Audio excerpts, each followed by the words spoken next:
Yeah. Yeah, then that's what we call deliverability, ubiquity. You need to create the content, because if you're standing on Forbes, let's say, and Forbes gives me immediate credibility as an entrepreneur, I need to write articles on Forbes in order to create the content to convince my audience. So I'll write articles on Forbes, which I do every couple of months. But that also gives the machines the material to introduce me to the subset of their users who are my audience. So if somebody asks Google, who's a great entrepreneur, it will say Jason Barnard.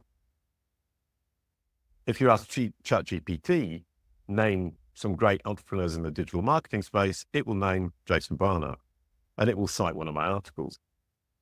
Further than that, if you ask ChatGPT, how do I create a knowledge panel?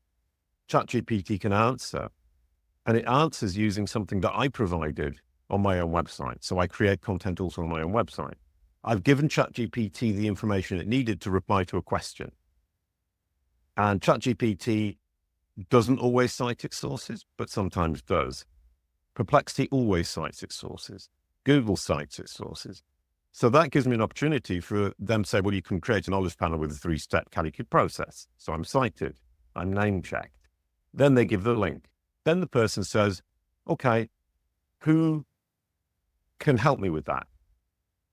Jason Barnard, Kalicube. That is bringing the person down the funnel from understanding how to get a knowledge panel to who can help them with it to purchase.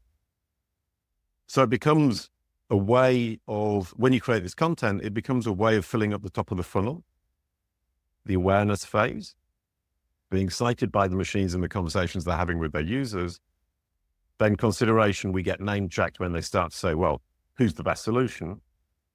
Then when they say, well, who should I choose? We get what Fabrice Canel from Bing, Microsoft Bing, calls the perfect click. The person has made a decision by going down the funnel on Bing, on Google, on ChatGPT, whichever machine it is, and they click through to your website ready to buy because they've been advised and helped by a machine they trust.